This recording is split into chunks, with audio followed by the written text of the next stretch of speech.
So first of all, welcome and a big thank you for joining us. I know given the time of the year, it's pretty difficult for a lot of people, a lot of time pressures, both with work and private lives, so much appreciated if you're turning up. And particularly on a cold winter's morning, just think you could have been at home in your best tracksuit working from home, as is now permitted. So thank you. Just a bit of introduction. I'm Dominic, I'm a director at Myssy & Co, and that's Tim. So Tim doesn't have the pleasure of being an accountant, but he looks after our government grants and R&D Tax Incentive along with Brett. So the firm, it's a full service professional services firm, and we do obviously traditional accounting, tax compliance, advisory, financial planning, bookkeeping, and also we do government grants and R&D. Before I get started into the actual presentation and the format, just to give a bit of an idea why we hold these events, the intention was every few months to put something on for our client base and our network. You know, hopefully an interesting business-related topic where you might learn something and also get to mix with some other people that might become part of your network. So obviously COVID torpedoed all those plans. We've had a few in the past, state of the economy, property market. We have others planned for the rest of the year and next year for building your business, getting your business ready for sale, that type of thing. So keep you posted about that. Format of the event is meant to be quite informal. Don't get put off by the slides. The slides are just a bit of a prop. We're going to talk around the slides. They're going to be circulated afterwards, so they are pretty detailed in some parts, but we're not going to go through them. Some parts we'll just completely skip. And please ask questions as we go. We're a small group. It was designed to be a small group. I've left a customary Q&A at the end, but I'm sure we can ask questions as we go along. So just a quick overview. I'm going to speak about why the firm entered into the grants and R&D space and our approach. It's not to give you a history of the firm. It's just more about it's relevant to how the programs operate. Then we're going to go over some of the key programs, quite high level. And then we'll discuss tips and traps. And like I said, there's a customary Q&A at the end. So why the firm entered into the grants and R&D tax incentive space. So again, I promise it won't be a history of the firm or myself. When I set the firm up in 2008, I did my rudimentary business planning and I thought, what kind of services will I offer? And I just did the logical, what's my target client base going to be? And what kind of services would that client base want? So target client base are private SME businesses. At the same time, I was reading the CPA magazine, as you do. It was a good read. And one issue had a section on the R&D tax incentive. So I thought it's pretty good. It's tax, but it's like positive. It's generally getting a refund. Don't have to buy a car to get the refund or that sort of stuff. And then in another issue, there was a thing on the export market development grant. So again, from there, I looked to, I thought this is a pretty interesting area. It's a real value add. And I also looked at whether my company would be available for any of those. And I quickly realized that they aren't targeted towards accountants and lawyers and whatnot. They seem to think that we can manipulate the system more than others. So yeah, and then look, yeah, obviously it became obvious to me as I was looking at the programs that a lot of them are targeted to SMEs or even micro businesses. And I just thought they seemed to be pretty inaccessible a lot of the time, and not by design, not the programs themselves, but just in terms of who was offering those programs. So on one end of the spectrum, you had like the big four advisory firms that were doing the work, maybe in a bit of a perhaps more narrow approach. And a lot of businesses or startups weren't really in that mixing those circles, or they felt a bit intimidated to approach those kind of firms. And then at the other end of the spectrum, you had these rogue cowboy operators who were unqualified, inexperienced, jumped in because there was money to be made, who were just, I guess what we call them, lodging completely false applications and taking a hefty chunk of the return. So there wasn't really a happy medium. And obviously from there, the grants and R&D got a bit of a bad reputation. We'll get to that a bit, especially about 4 or 5 years ago. So yeah, then looked at who's best placed to be able to guide the client or assist the client or the business, I should say. And I felt since we are working so closely with a lot of the businesses, regular contacts, know their numbers, know their plans, that's a space that we should fill.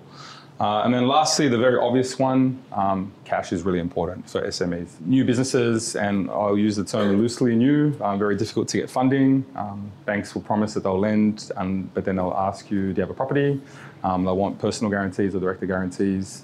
Don't have access to funds like a listed company. And then a byproduct of that would be that you'd have to be giving away a lot of the equity in your business earlier than you needed to, just because you were desperate for cash. So then I've got the I don't know, maybe dubious statistics. I don't know if it's ever been proven, but in terms of business failure, so something like 30% of businesses fail in year 1, and then 50% in year 2, and 75% by year 5. So I don't know if I'm not sure if it's that high, but definitely there's a lot of business failure, or businesses that just stop because it's too tough, and cash would be one of those reasons. So yeah, that's a bit of a context of how we got into this. R&D and government grants. Moving from that, it was just our approach to grants. So it would be impossible for us to, or anyone, any advisor, to be able to have knowledge of every single grant out there, every program out there. They're federal, state-based, regional, council, local area. There's hundreds of grants, and they're not all that commercial for an advisor to assist with, and also a lot of the time you've got to keep in mind that a business has to also commit time. So they might be paying somebody to help them with the application, but they also have to commit time as well. So a lot of these grants don't get a lot of bang for your buck. They still might be useful, but our idea was that we'd focus on some major programs, and then when we sit with a business, we start learning more about the business. We look at industry-specific programs. From there, we notify clients of any new programs that might arise. So most recently, there was a founding female grant, a female founder grant, I should say, and we notified our client base and network of that. So grants always come and go. And lastly, I'll use the maybe overused term, a bit of a holistic approach. So we just don't look at the R&D Tax Incentive. It is by far the largest and probably most lucrative of the programs. But we look at all the programs. A lot of times, if you qualify for one, you qualify for others. And then when you bundle them up, it's worthwhile. So these are the programs that we're going to be discussing. R&D Tax Incentive, Entrepreneurs Program, the Export Market Development Grant, the Minimum Viable Product, and Early Stage Innovation Company incentives. So let's start with the one that most people are familiar with, which is the R&D Tax Incentive. Tim, can you kind of, in a nutshell, say what the program is designed for? It was designed mainly to increase our international competitiveness going way back, and also the highly paid, highly skilled job creation. So the theory, if we've got more companies doing R&D, then we're getting this kind of, skilled labour job creation. So that was really what it was about, to boost economic growth, at the most fundamental level. Yep. It's delivered through the tax program, and it's a private sector thing. So this is the biggest government program around private sector research. Obviously there's major programs for CSIRO and tertiary education. But this is the number one for private sector. Yeah, and it's as Tim was saying, it's important to understand it's not a government grant. So it's actually a tax program, but it's duly administered by AusIndustry and the ATO. So you make your technical submission with AusIndustry, and then you actually make the claim via the tax return. So I guess there's also, are there any industries that it's not open to? There are exclusions from being a core R&D activity for things like marketing and research into social sciences and the humanities. So if you are doing research in those sort of fields, you're not going to qualify. So it's a technically or scientifically based program. That being said, a lot of the, it goes across, it's about 13,000 applicants a year. So by far and away, the biggest sector is software, and software tends to cut across almost all industries. So software development, really helps out. The other big sectors are, manufacturing, food and agribusiness, engineering and resources. They're kind of the big sectors for this. But but once you cover software and manufacturing, you've really you've got a big chunk of the economy. Yeah, I think that's kind of where it becomes problematic, because it's industry agnostic. Would you be fair to say? Absolutely. So it's it's open in theory to all and sundry, and then I guess also what we found practically was that because the claims are made through the return, that's not merit based. So it's not a competitive grant. It's just if you qualify, you get funds. Or we'll try to show you how you get those funds. It's a bit difficult to just show in theory, but also because it's delivered by the tax system. And I just think because it's a self-assessment system, people would think, well, I'm used to getting tax return, whatever. I'm used to whatever I lodge usually being accepted, and that means it's right, which is not the case. And that's kind of where there was a bit of a problem with the R&D tax incentive system. So I mean, there was a situation about 2017, 18, where there was a widespread review of most claims. And that's because of some of these cowboy operators, where they were just false or not far. Some of them give benefit of the doubt, just though incorrect claims being lodged. But there were some, absolutely fraudulent claims as well, which were brought to light, in court cases. So how I like to understand the R&D tax incentive is based on that definition.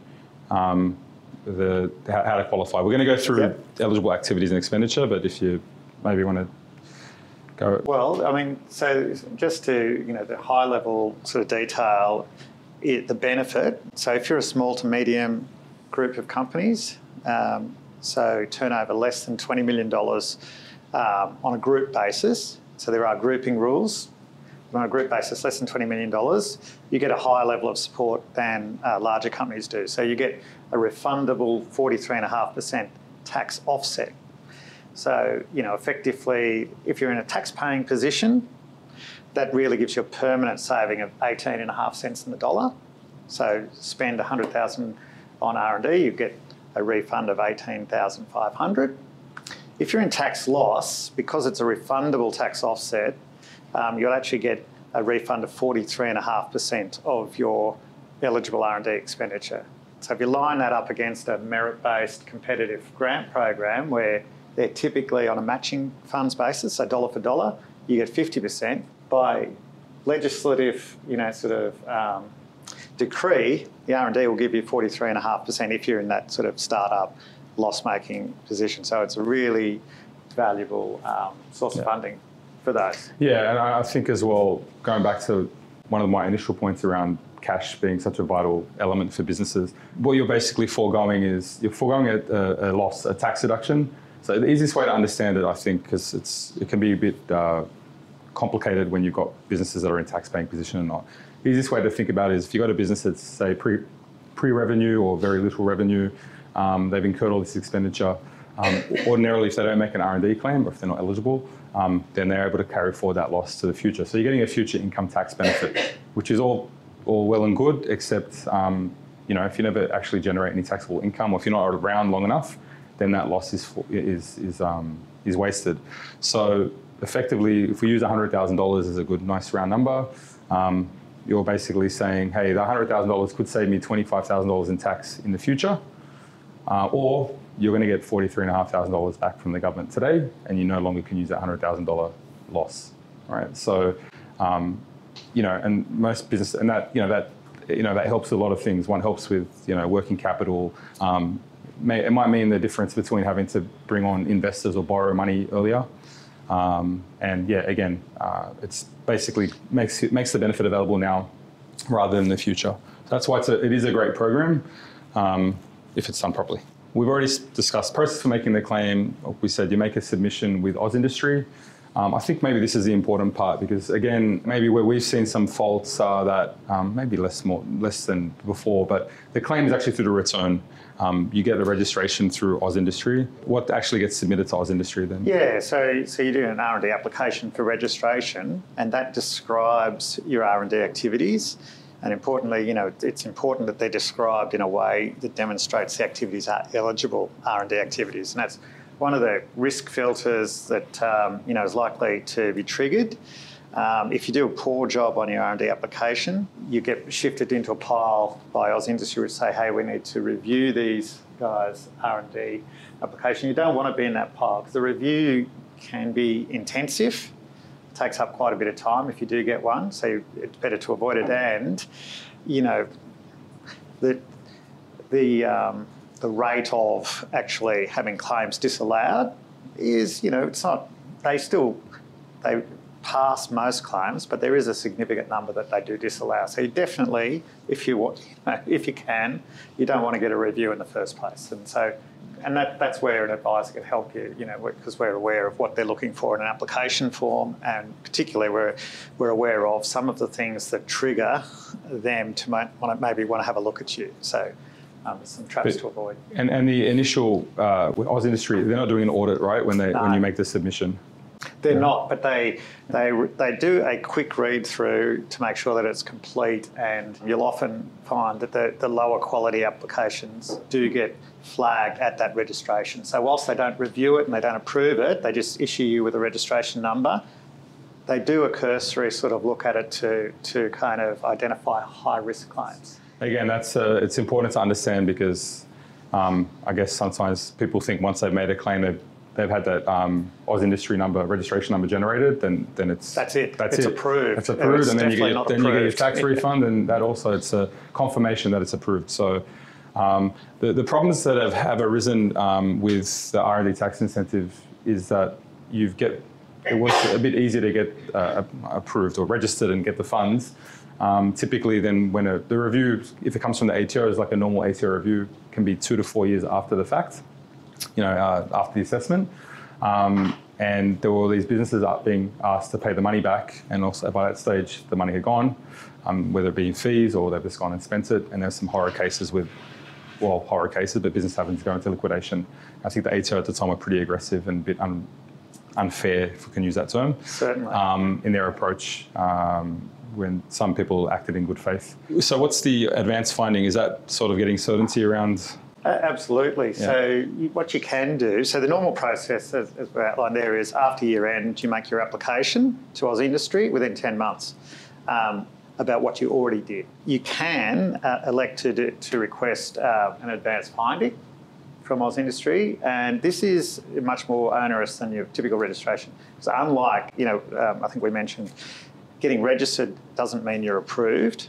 An advanced finding, actually, you tell them all about your R&D, and then they make a finding as to its eligibility, and it's for the current financial year and up to 2 following years. So it is actually an assessment of whether or not it is eligible. So if you're doing R&D and to secure finance or investment, this may suit you, to have security around the fact that, yes, it's definitely R&D, and these R&D offsets will be available, but you have to be highly confident in the eligibility of your activities, because one outcome is that they could find that it's not R&D. So, so we don't see that a lot, actually, to be fair. Yeah. Here's the infamous case study. I don't know if we're going to discuss it. I reckon we'll skip it. You can read it at your own leisure. The idea is here that there's a business. This is the normal scenario. We've dropped off a few zeros, but a business has income of $250, has total expenses of $150, and of the $150 expenses, $100 would be eligible for R&D, an R&D claim. So without the R&D claim, the business makes a net profit of $100. Then when we come to the next slide, the first column is if there's no R&D claim, so the business has to pay 25%, which is $25, and then progressively going across, the final column is if the business is in a loss position, and you can see that the business, instead of paying $25, would get the business would then get a refund of $43.50. So add some zeros. On their $100. On their $100 off, so it's 43.5% of the $100. And so, you see here that if they're tax payable, that what they get is an $18.50 tax benefit or a saving on their tax bill on 100. So 18.5%. And then where you've kind of got a small loss, you get somewhere between 18.5% and 43.5%. But this kind of arises where your tax loss is less than your R&D spend.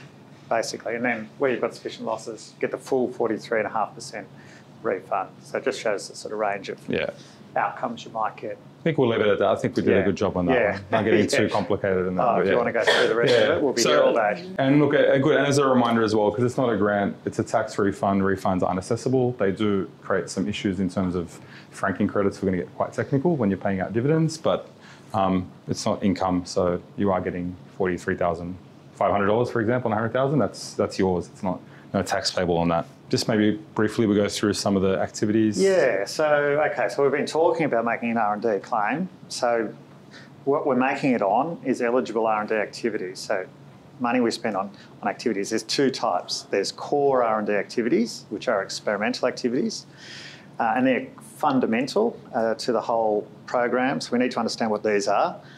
And once we've identified core activities, we can also claim our supporting R&D activities, which are directly related to core activities. So we've got to have a core activity to have anything. Then once we do, we can also claim support. So 3 key kind of criteria we need to meet for a core R&D activity. So firstly, the purpose of the activity should be to acquire new knowledge, and that typically is really around developing a new or improved product or process. So kind of that's key. So, at least some sort of incremental improvement over what's already out there. So that's the thing. We're doing something new or improved. Importantly, not new to the company. It's on either a sort of a reasonably accessible basis. So what's out in the public domain? So what can we find out about this subject? And if the answer isn't out there in the public domain and we seek this new answer or this improvement, then we'll qualify against this criteria. But just being new to us, that doesn't qualify. So it's new or improved. The second thing is that in seeking that improvement or that new knowledge, there needs to be some uncertainty about getting the technical outcome we're looking for. Okay, so there's an element of technical risk, technical uncertainty. So at the minimum, minimum level of technical uncertainty we can deal with is, as a competent professional in this area, I am confident we'll get the right outcome, but in practice, I need to work through a few different options to work out how we're going to get there. Anything less than that, we're not going to meet that technical uncertainty criteria. So routine problem solving, for example, won't qualify. So new or improved, technical uncertainty, and then the third thing is we need to address that technical uncertainty or that technical gap with a systematic progression of experimental activities. So some testing and trialling where we have an idea to solve our technical problem, and we run some tests to work out whether that idea works, observe the outcomes, draw some conclusions, maybe go back, tweak the solution or the idea to make it work better. And that's it. So if we've got those 3 criteria, we probably have a core R&D activity. So that's the key thing. We're actually saying 1, 2, and 3, so it's an and. Yes. Absolutely. Yeah. Every one of these has to be met. If you fall out of one, it's all over. You don't have an R&D claim. You can move on with your life. And with the scientific, again, it's not like a lab coat type, process, right? No. So a lot of the claims are around software. So in that instance, it'll be about can we deliver some significant new functionality in our software program, create a new algorithm to perform some function, and then you run some tests of that algorithm. Doesn't quite work, you refine it, test again.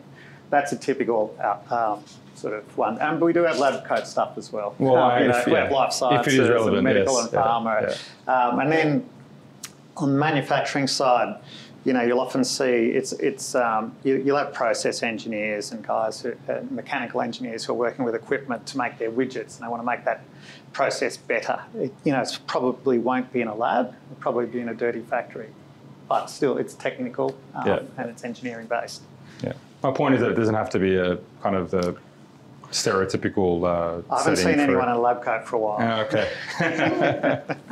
All right. So they're core R&D activities. There's also a notion of supporting R&D activities, which don't need to meet any of those special criteria. They just need to be closely related to our core experimental work. So this could be like supporting design, talking to suppliers about, what their equipment specifications are, whether, you can build that into what you're building, all that kind of planning, kind of work. Now, so are they part of that first three, or this is the second? This is second. This is second.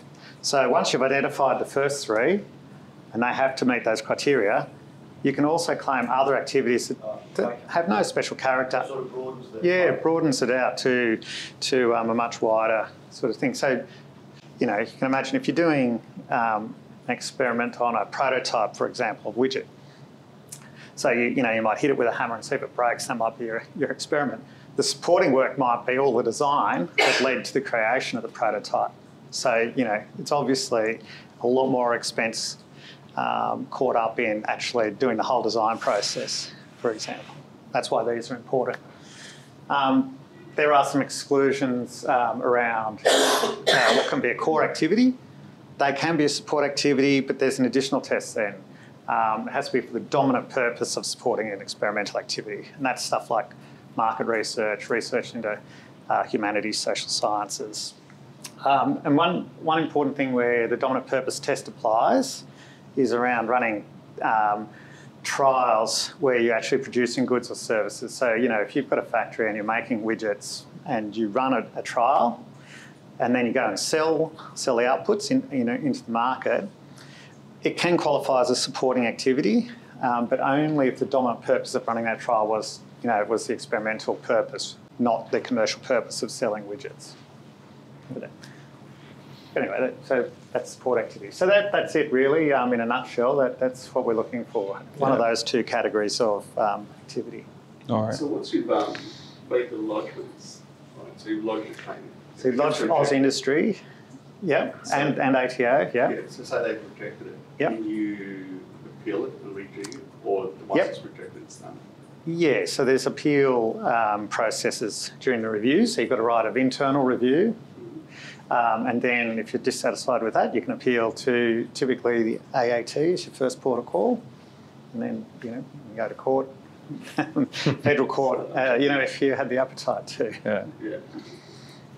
All right. So, because it's a rather large program and I don't want to take up Here's too a much case study time. where we can in exhausting detail go through what's there's a core case study activity we're not- and a support activity. we will not But be you can going read this through. at your leisure. Yeah, good. And there you go. We'll go through that's a case study. Some eligible expenditure. I think we can quickly go through that. Salary costs, consultants. You can. Yeah. Other ones are, overheads, travel. They're the main thing. Materials that you consume in your R&D as well. I think it'll be percentage of rent or overhead, percentage of rent. Yeah, salary. It's quite broad once you. In a software, for most companies in New South Wales, it'll be a software claim where you're trying to develop some new software to assist. The main cost there will be software development contractors or in-house developers if you have your own in-house developers. And there's some of the common claimants. So. Yeah, I think we touched on that before, but software's the big one, then manufacturing, and then maybe agribusiness and food, sort of within our client base. And as I said before, it's there's a lot of overlap with the following programs. So typically, if you're in one of these industries, you might qualify for these other grants that we're going to discuss.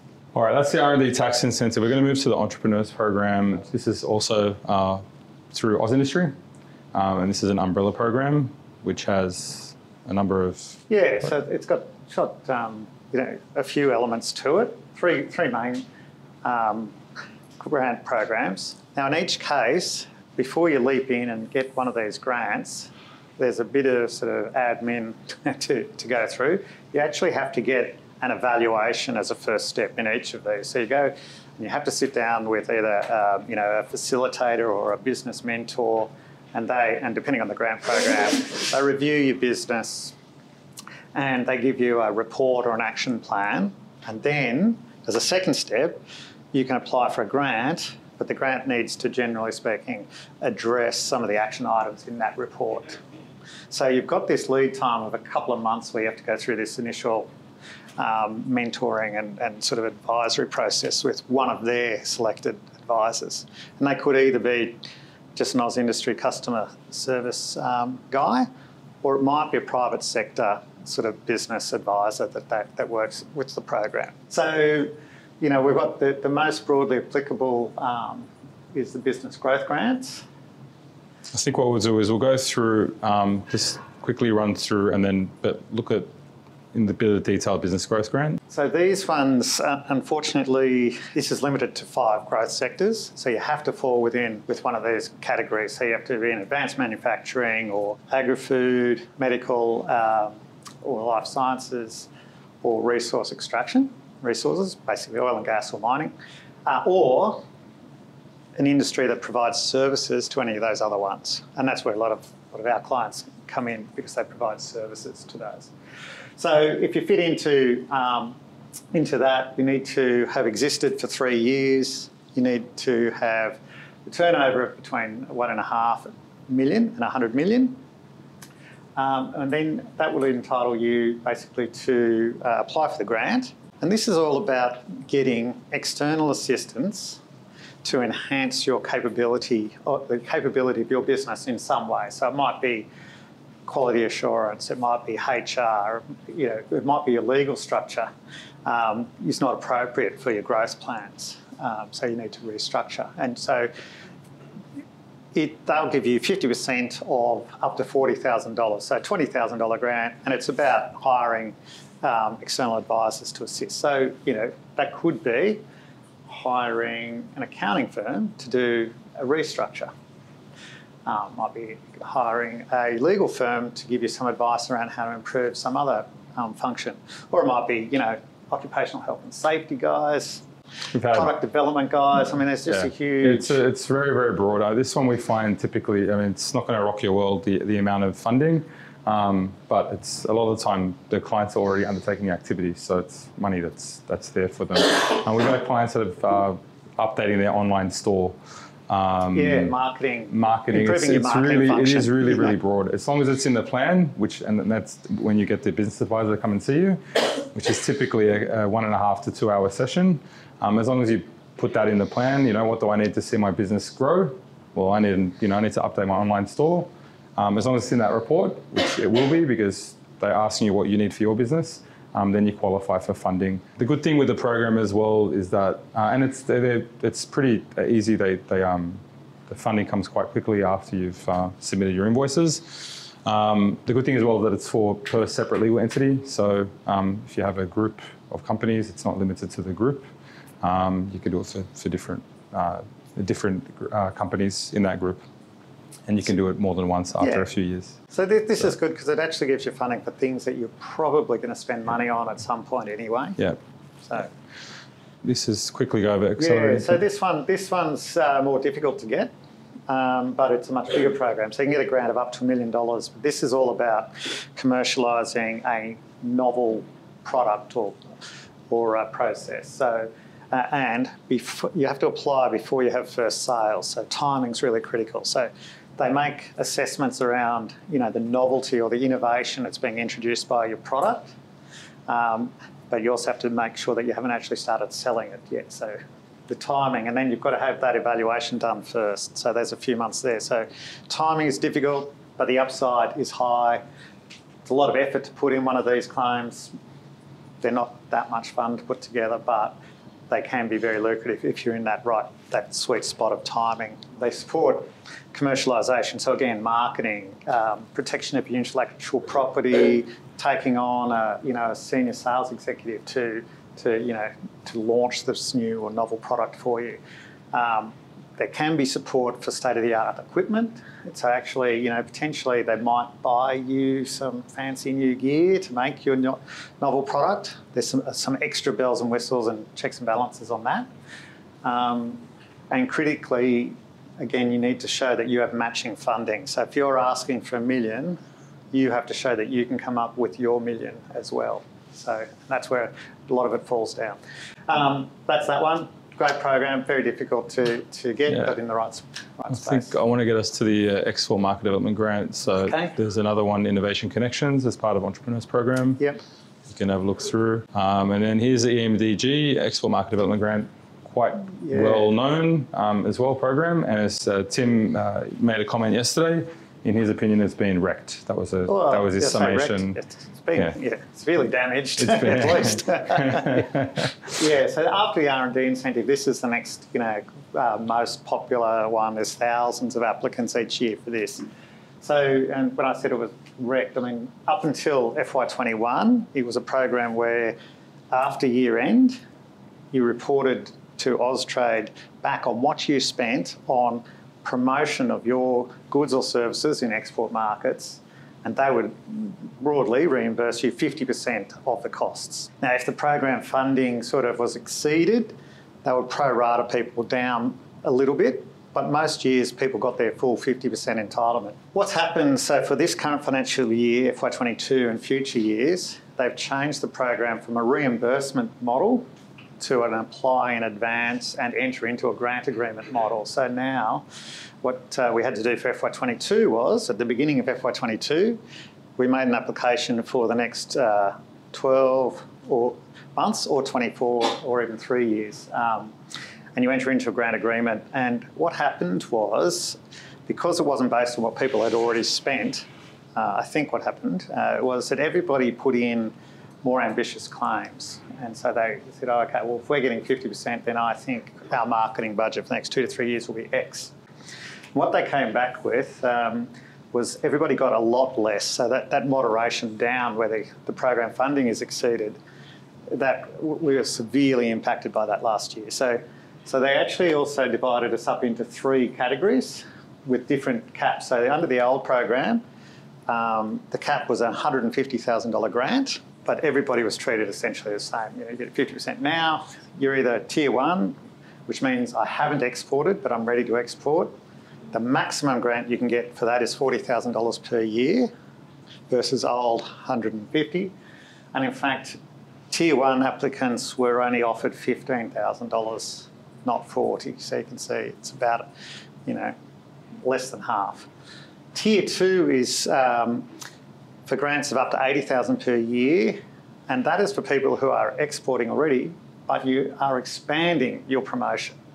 So, they put in some extra criteria there. You can't, not only are you exporting, you actually have to be expanding your promotion overseas, whereas they didn't have that sort of criteria before.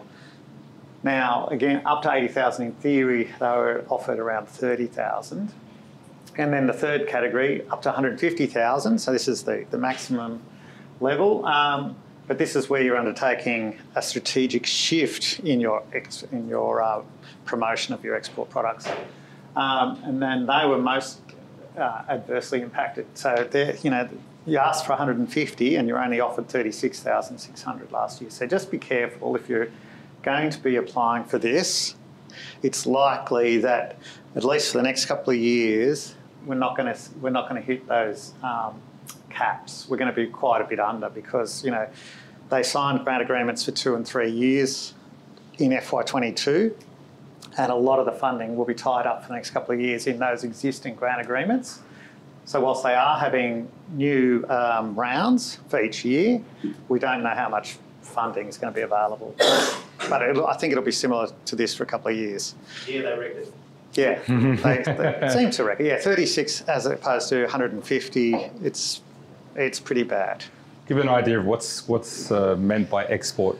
Export doesn't have to be shipping out pallets of goods. No, it can be services. So typically, and it can be tourism. Actually, I don't currently have any tourism clients, but you can bring people to the country. Big one is software and exporting. Services around software, but also we've got claimants in the business coaching and mentoring space having this. So, so it's about promoting sales anywhere in the world except New Zealand and North Korea and Australia. So, and Iran, isn't it? Iran as well? No, Iran got back in. Oh, Iran's back in. They're back, baby. So that's that. So, so the funding is there, and you should take advantage of it, again, because if you're doing, fit into those categories, it's very likely you'll get funding. It's just not as much as maybe you might think when you read that through the brochures. And these are some of the expenses you can you can claim. Yeah, the big ones prior to COVID was marketing visits, where you went overseas for up to 3 weeks per trip. So there was lots of expenses there. And then marketing consultants and overseas representatives, the other sort of big ones, along with advertising. So traditionally that was like newspaper, radio, TV, but these days it's Insta and Facebook. And so, you know, we see a lot of money tied up just in that line. I think an interesting one there as well, that bringing buyers to Australia is covered too. All right, we'll quickly go through, look, this is maybe I like having it here because I get to say MVP, but it's a minimum viable product grant. It's a bit of not one of Tim's favourites. Not really. But it gets you 25,000 for development for pre and new startups. Maybe. So this is for very, very sort of immature businesses. You've got a proof of concept, you don't have a working prototype. If you have a New South Wales-based project to take that proof of concept to a prototype stage, they'll give you a matching funding, so 50%, and they'll give you up to 25,000. Now you have to do the work here in New South Wales because it's the New South Wales government program. So you're getting contractors, they need to be New South Wales-based contractors. That's really that one. Yeah, and just so we don't run out of time. Does that apply to, say, a franchise? Someone developing who has a business and developing it into a franchise? Probably no. They'd say they've got this business they're developing into a prototype?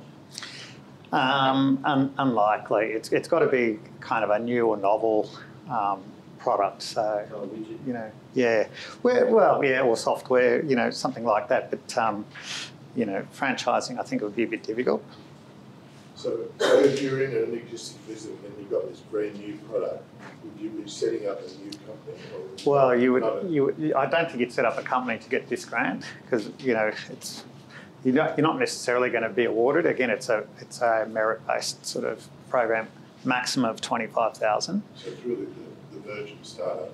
Correct. Yeah. You wouldn't do any restructuring to obtain this. But yes, you're right. I mean, if you're an existing business, you're not going to have any revenue, you can't apply. So, lastly, I wanted to just speak about ESIC. It's not a grant. It's another tax program. I think it's hasn't received enough publicity that it should. So the way you should be thinking about ESIC is that it's providing indirectly assistance for a business. It makes the cost of investment cheaper for an investor. So whilst the business has to be eligible, an ESIC eligible company, the direct benefit goes to the investor. So there's really two components that are worth discussing. And the main thing is, the first thing is that, so typically if you were to invest in, say, Tim said, Dominic, invest in my company, and I invested $1 million. Now I'd be able to realize that $1 million expenditure when I sold the shares, you know, typical capital gain or hopefully not a capital loss. With ESIC, what it says is that $1 million will give you a 20% rebate, tax rebate. So it's capped at 200,000. That's why I use $1 million. So if I had a tax bill, unfortunately, of $200,000 from other activities, I could then offset that tax bill completely by the $200,000 ESIC rebate that I received from investing in Tim's company. That's pretty good. But even better, if we're looking we're being more aspirational, is that there's modified CGT treatment. So from year 2 to 10, so after 12 months, I guess it's year 1 to 10, if you were to sell your shares for a capital gain, there'd be no capital gains tax. So it's a pretty good program. The way that the problems with this program is that we're tending to see that, you know, with our clients who invest, not necessarily our clients who are actually the companies, we'll come and do a tax return and the client will give us a statement saying, hey, it's an ESIC eligible investment, claim me the 20% rebate. And then we'll say, yeah, can we see some documentation from the company? And then it'll be like an email, yes, we're eligible. And the problem is that it's the investor who's going to have the problem down the track because it's in their tax return. They're the ones that get audited and reviewed. They're the ones that get charged penalties for recklessness or carelessness, and they're the ones that get charged interest on any underpaid tax. So this is very important where you get an advisor involved. You can do a couple of ways to work out the criteria. Yep. You can do the points-based, Tim, if you... Yeah. So this is by far and away, you know, if you can, the company should assess on this basis. because it's quite objective. So you get points for things like making an R&D tax incentive claim in the prior year, for registering a design or a patent. And if you have those two things, you probably get your 100 points. You can also do an incubation course. It's, in a time-limited incubator. So if you can get your 100 points that way, that's quite secure and that's quite safe. A lot of companies can't get the 100 points. So then you have to demonstrate that you are an ESIC company on the basis of, that in principle you are. And then you have to argue the point around, basically there's about 6 criteria, but it's about you're focused on bringing an innovative product or process to the market, and that it's got large commercial potential and it's scalable and will be applicable to, to a larger market than just, the immediate region. So coffee shop, no good, because it's only going to appeal to, the local suburb, but it's sort of a multi-state or international type scalability, that'll be fine. Problem is, if you go down that route, you can request a private binding ruling from the ATO, and I would encourage that because, part of the reporting obligation of the company that believes it is an ESIC and has received an investment that qualifies is they report that to the ATO, and then the ATO asks, principals, but did you get a private binding ruling, yes or no? So if the answer is no, automatically you're going to be put in a higher risk category, and then the investors may end up with a unpleasant review. Now, the principles based is, once you get into it with the ATO, they're pretty nitpicky around those criteria. Is it scalable? What's the market potential? Are you focused on bringing an innovative product to the market? So have you already finished it? Have you finished the development? Is it already done? Well, you can fail right there. Or are you still in the process of doing it? Is it innovative? And sometimes they ask us industry to actually opine on that. Is this truly a new thing to the world? So you don't really want to go down that path if you can avoid it. If you do have to go down that path, I encourage you to get your clients to get a private binding ruling, because otherwise, I just think self-assessing yourself on this would be really hazardous, because the ATO can be quite, nitpicky around it. So, yeah. All right. So if your client is an investor in one of these, I actually have several. Yep. What do you look to see that before you put your investment in, based on it, that you want to claim an EMDG? Well, how did they determine that they were an ESIC company? Did they pass the 100 points? Yes or no? So, or did they go down the private binding route, or did they just self-assess on the principles base? If it's 100 points, then you can say, how did you get your points? Have a look at that. If that stacks up, that's fine. You can be pretty secure in all of that. If they went principle-based and they got a private binding ruling successfully, well, you're very happy with that as well. If the ATO are going to leave them alone after that. But it's really, if after some digging you realise that the company has self-assessed themselves as an ESIC on the principles without a binding ruling, that would be a red flag for me. And I would be just saying to your investor, sure, you can go ahead and claim the offset if you like, but be prepared to pay it all back if it gets looked at. Yeah. Or, you could get them to do some additional work, which may not be that convenient, because, you need to rely on the actually investee company to give you the information. But it'd be quite... It's better while they're trying to get your money, right? Yeah. Better to get all that information. I'm surprised the tax office doesn't have some sort of process that they have to go through rather than just self-assessment. Yeah. Because there's a substantial amount of money involved. Well, there is if you imagine if you launched the next Canva or Atlassian and you sold, you had $1 million investment in one of those and sold at year 10. Well, the one that I know of, they're raising millions of dollars. Yeah. For an Australian project. Yeah. The other thing you need to look at there is ESIC, there's restrictions around spending in the last 3 years and profit. So you can't spend more than $1 million per year, for example. So it's pretty easy once they start to get to raise big sums of money. They pretty quickly stop being an ESIC once they start spending big sums on their development. Yeah. So you just need to look at that. Yeah, all right. So that was the final program we wanted to go through. I'm conscious of time because I know people have places to go. I just think one last thing would be useful is to go through some tips and traps, why it's useful to engage an advisor or somebody who's experienced in preparing these applications. So it's around planning like anything.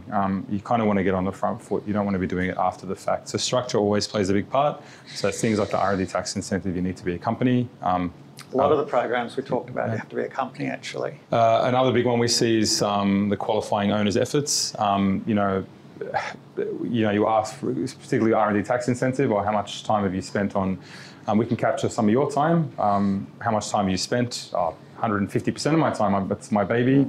How much have you paid yourself? Oh, well, nothing, I've got no funds in the business. So we can work on that, getting money into the business, and the director or the person. But essentially, if the company doesn't pay a salary to the owner, there's no expense incurred. Yeah. There's no R&D claim. You need to quantify the expense, I guess what we're trying to say. There's issues around accrual accounting if they're related party transactions. So again, want to making sure invoices between intercompanies related companies actually paid, or perhaps doing a tax consolidation where we don't need to worry about that. And then there's some, forget about another technical one, which is the impact on the franking account, which if you understand how that works, it's important. But I guess the last one probably is the most important one, Tim. Contemporaneous. So particularly with the R&D incentive, you need to be able to demonstrate the nature of the activities as being R&D, and you need to satisfy the ATO if they come looking that you've incurred the expense on the activities. So salary expense is hard because timesheets are the gold standard for that, but you might also have diary records or some other thing, but you need something that says, that 780 hours that I say I spent on R&D was spent on R&D. That's a key. And we can help with some sort of practical advice around how to record both the nature of the activities and the expense. But that's one of the biggest focuses for both Oz Industry and the ATO if they come looking. The time-stamped. They like time-stamped things. They don't like to see you create a document that was started 6 days after they initiated the review. That doesn't carry much weight with them. Yeah. So fair enough too. If it's during the year and of income, that carries a lot more weight. If it's like every week, a weekly timesheet, well, that's great. Yeah. But once we move away from that, we get sort of progressively riskier. I guess it's like anything. This planning is always the best approach to be able to maximise the opportunities, and also just to make sure that if there is a review or an audit, then it stacks up. Less work down the track, investing a bit more work up front. There's some ways you can identify potential claims. I think I might just skip that. Again, look, just the fact that sometimes key things in the pre-COVID world, we deal with clients and we see things like an overseas travel expense, not to Ibiza or something, but like Singapore or something, that usually triggers us. We train the team to ask certain questions like, hey, what was the reason you went overseas? I went to a trade fair. Why? And then maybe there's an EMDG available. Or got some software engineers to fix it and make an app for us. So we have some flags to indicate maybe that the client should look into some of the programs. That's it. If you have any questions and answers, you don't have the answers. Well, hopefully we'd have the answers. But if you have any questions, they might have the answers too. I like people like that. Because we're running out of time. You can hang around or reach out to us afterwards. Like I said, the slides are going to be circulated. And you can try getting your head around the tax offset case study. If you can explain that to me, you're doing very well. Again, thank you very much for attending. Appreciate the commitment to come in person, and we'll hope to see you again. Thank you.